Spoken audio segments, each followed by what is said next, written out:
بسم الله الرحمن الرحيم ألف لام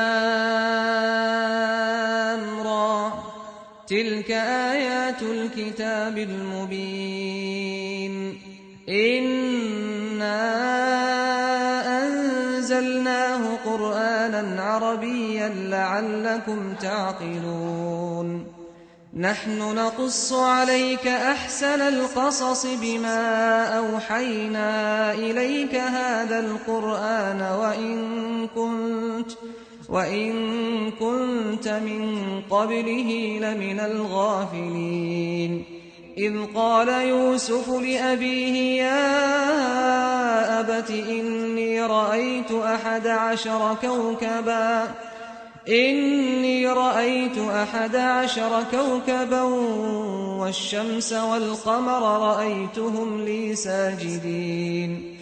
قال يا بني لا تقصص رؤياك على إخوتك فيكيدوا لك كيدا إن الشيطان للإنسان عدو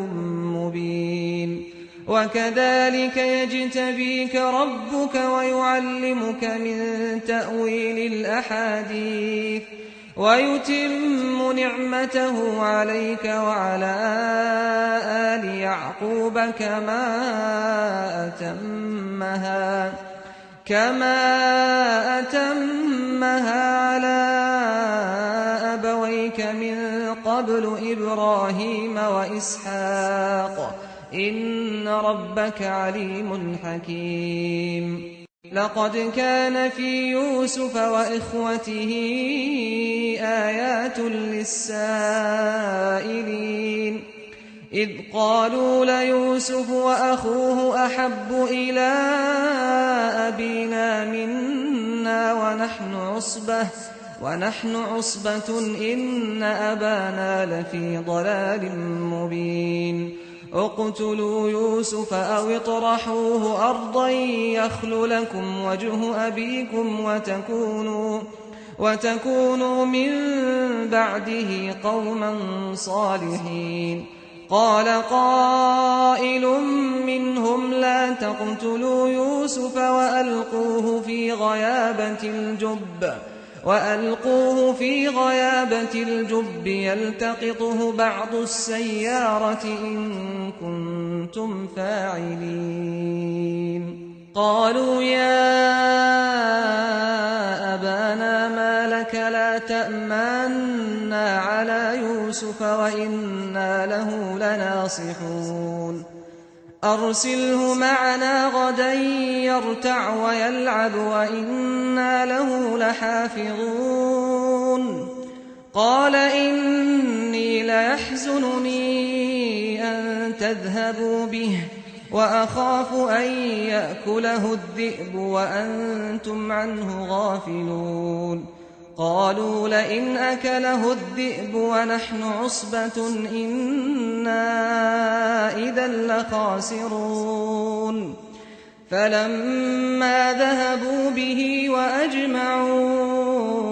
أن يجعلوه في غيابة الجب وأوحينا إليه لتنبئنهم بأمرهم هذا وهم لا يشعرون وجاءوا أباهم عشاء يبكون قالوا يا أبانا إنا ذهبنا نستبق وتركنا يوسف عند متاعنا فأكله الذئب وما أنت بمؤمن لنا ولو كنا صادقين وجاءوا على قميصه بدم كذب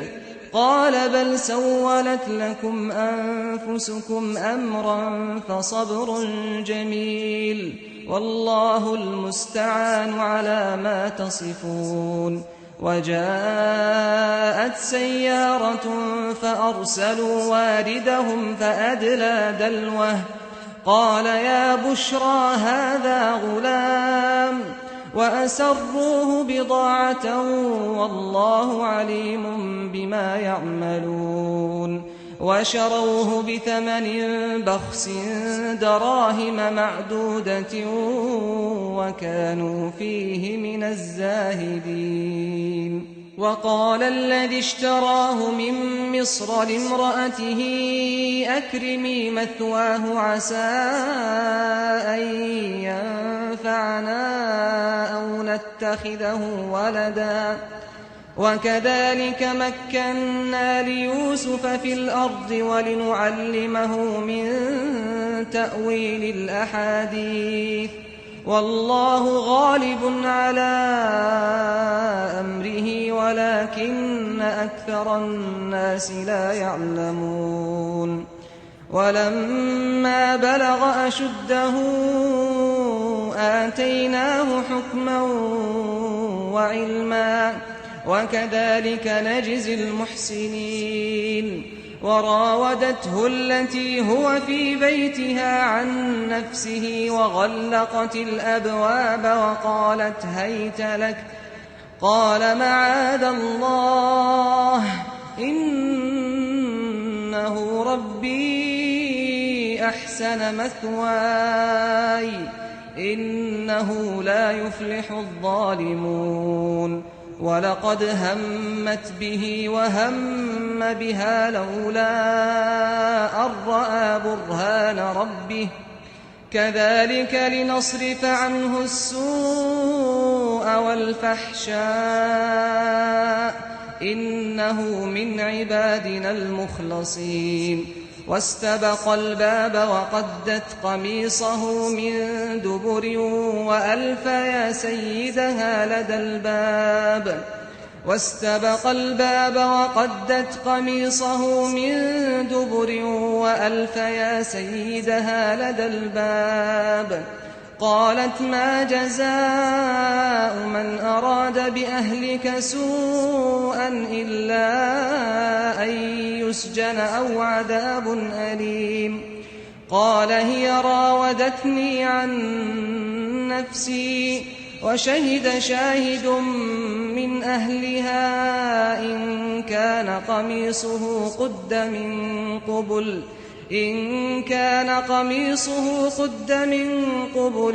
فصدقت وهو من الكاذبين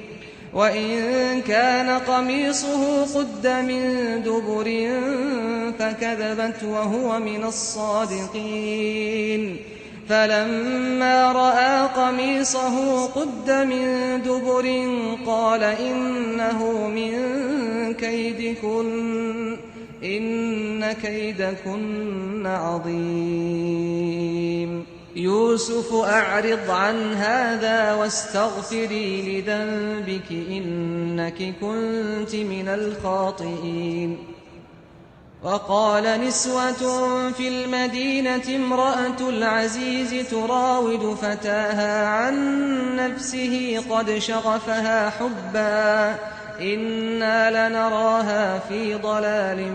مبين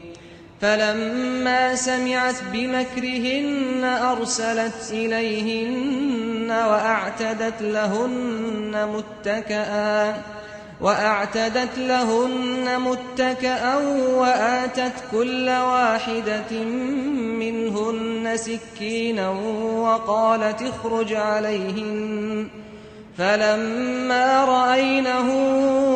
أكبرنه وقطعن أيديهن وقلن حاش لله ما هذا بشرا إن هذا إلا ملك كريم قالت فذلكن الذي لمتنني فيه ولقد راودته عن نفسه فاستعصم ولئن لم يفعل ما آمره ليسجنن وليكونن من الصاغرين قال رب السجن أحب إلي مما يدعونني إليه وإلا تصرف عني كيدهن أصب إليهن وأكن من الجاهلين فاستجاب له ربه فصرف عنه كيدهن إنه هو السميع العليم ثم بدا لهم من بعد ما رأوا الآيات ليسجننه حتى حين ودخل معه السجن فتيان قال أحدهما إني أراني أعصر خمرا وقال الآخر إني أراني أحمل فوق رأسي خبزا تأكل الطير منه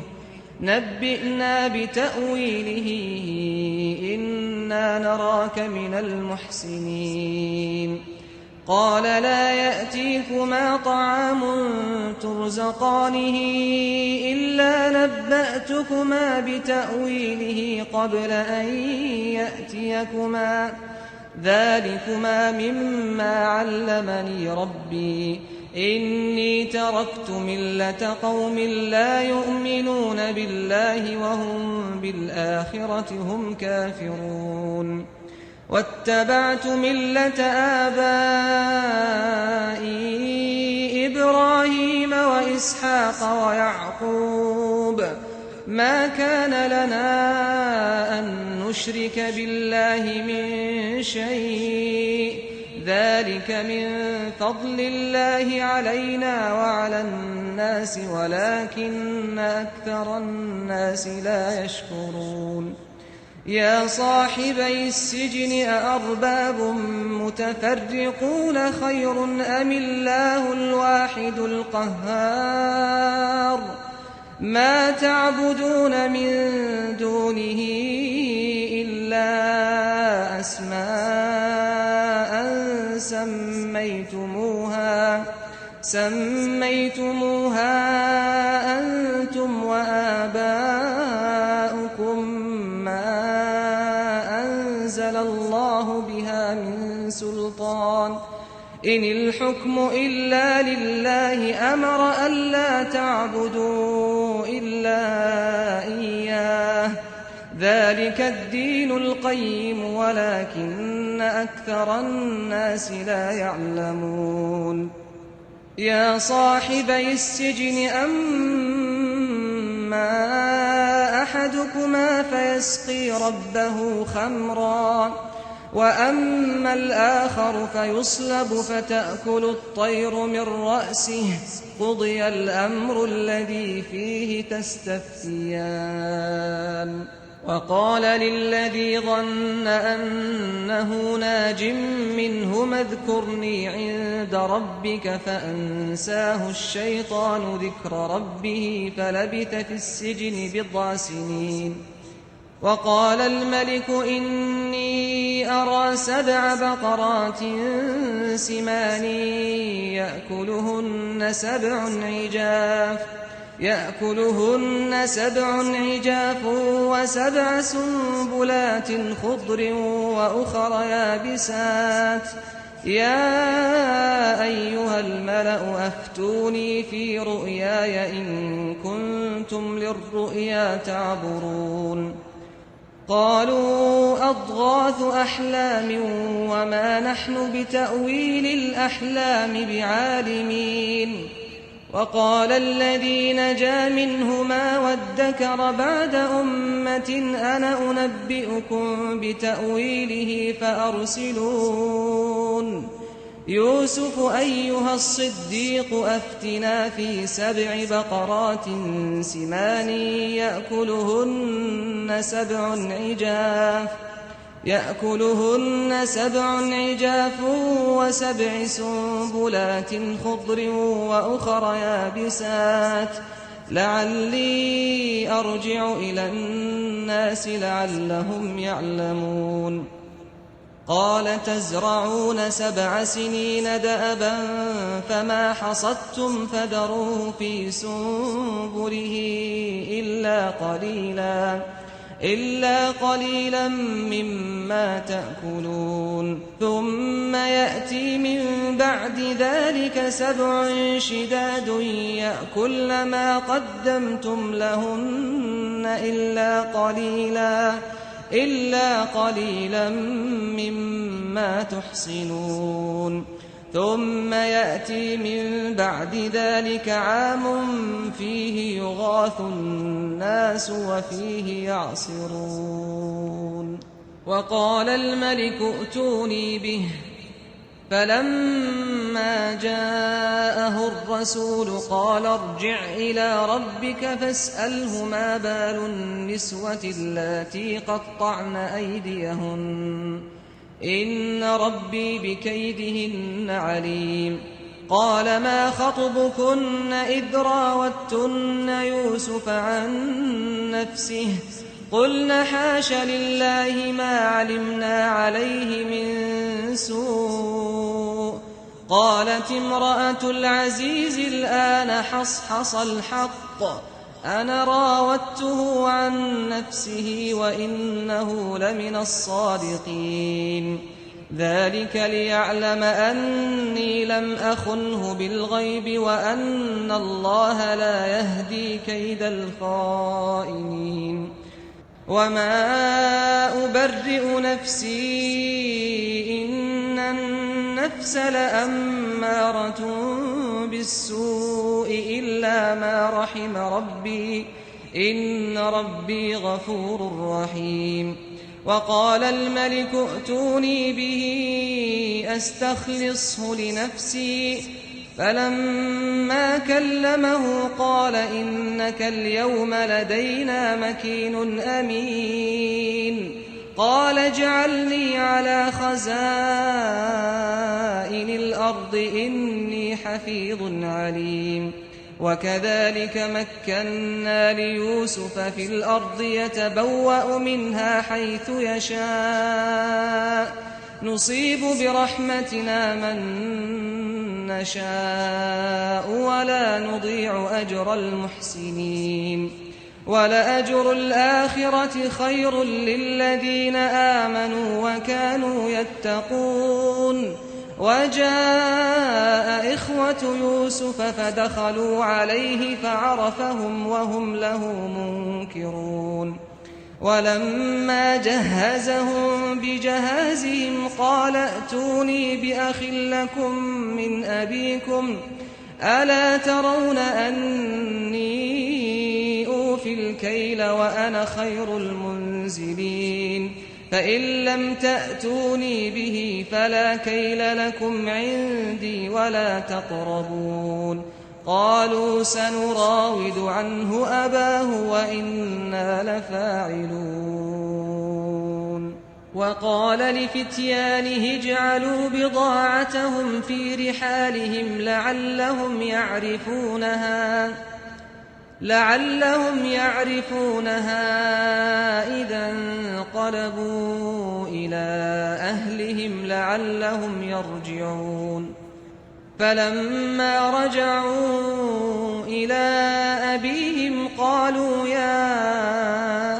أبانا منع منا الكيل فأرسل معنا أخانا نكتل وإنا له لحافظون قال هل آمنكم عليه إلا كما أمنتكم على أخيه من قبل فالله خير حافظا وهو أرحم الراحمين ولما فتحوا متاعهم وجدوا بضاعتهم ردت إليهم قالوا يا أبانا ما نبغي هذه بضاعتنا ردت إلينا ونمير أهلنا ونحفظ أخانا ونزداد كيل بعير ذلك كيل يسير قال لن أرسله معكم حتى تؤتون موثقا من الله لتأتونني به إلا أن يحاط بكم فلما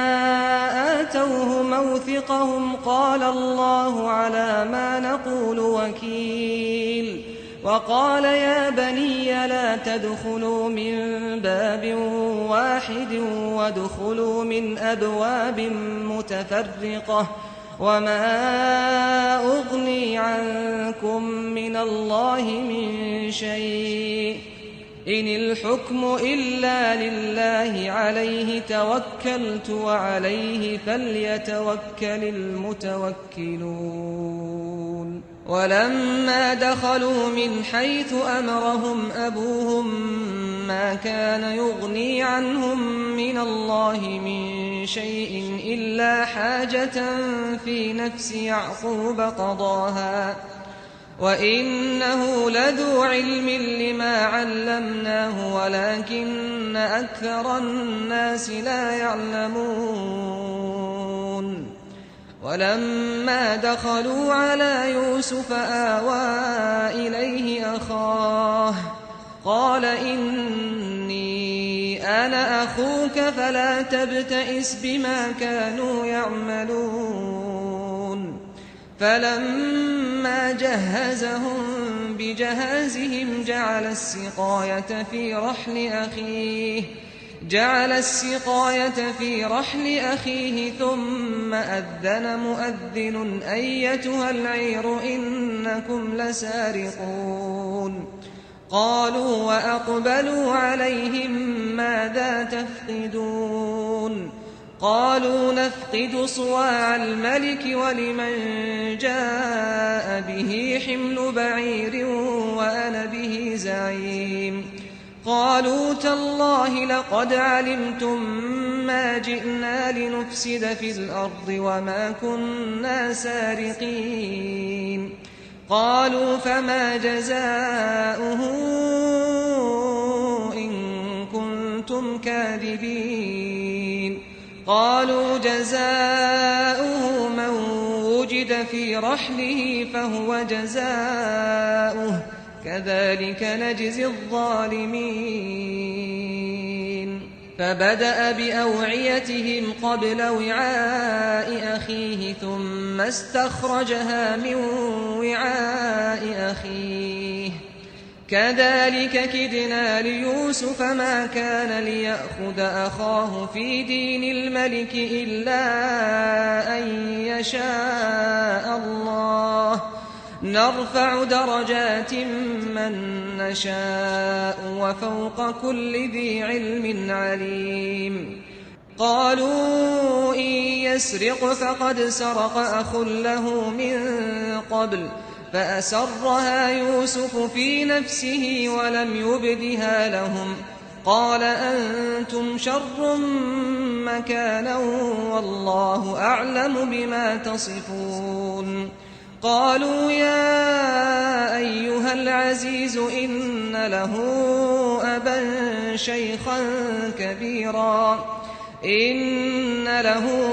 أبا شيخا كبيرا فخذ أحدنا مكانه إنا نراك من المحسنين قال معاذ الله أن نأخذ إلا من وجدنا متاعنا عنده إنا إذا لظالمون فلما استيئسوا منه خلصوا نجيا قال كبيرهم ألم تعلموا أن أباكم قد أخذ عليكم موثقا من الله ومن قبل ما فرطتم في يوسف فلن أبرح الأرض حتى يأذن لي أبي أو يحكم الله لي وهو خير الحاكمين ارجعوا إلى أبيكم فقولوا يا أبانا إن ابنك سرق وما شهدنا إلا بما علمنا وما كنا للغيب حافظين واسأل القرية التي كنا فيها والعير التي أقبلنا فيها وإنا لصادقون قال بل سولت لكم أنفسكم أمرا فصبر جميل عسى الله أن يأتيني بهم جميعا إنه هو العليم الحكيم وتولى عنهم وقال يا أسفا على يوسف وابيضت عيناه من الحزن فهو كظيم قالوا تالله تفتأ تذكر يوسف حتى تكون حرضا أو تكون من الهالكين قال إنما أشكو بثي وحزني إلى الله وأعلم من الله ما لا تعلمون يا بني يذهبوا فتحسسوا من يوسف وأخيه ولا تيأسوا من روح الله إنه لا ييأس من روح الله إلا القوم الكافرون فلما دخلوا عليه قالوا يا أيها العزيز مسنا وأهلنا الضر وجئنا ببضاعة مزجاة فأوفلنا الكيل وتصدق علينا إن الله يجزي المتصدقين قال هل علمتم ما فعلتم بيوسف وأخيه إذ أنتم جاهلون قالوا أئنك لأنت يوسف قال أنا يوسف وهذا أخي قد من الله علينا إنه من يتق ويصبر فإن الله لا يضيع أجر المحسنين قالوا تالله لقد آثرك الله علينا وإن كنا لخاطئين قال لا تثريب عليكم اليوم يغفر الله لكم وهو أرحم الراحمين اذهبوا بقميصي هذا فألقوه على وجه أبي يأت بصيرا وأتوني بأهلكم أجمعين ولما فصلت العير قال أبوهم إني لأجد ريح يوسف لولا أن تفندون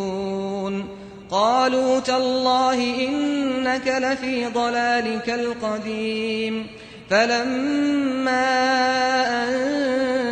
جاء البشير ألقاه على وجهه فارتد بصيرا قال ألم أقل لكم إني أعلم من الله ما لا تعلمون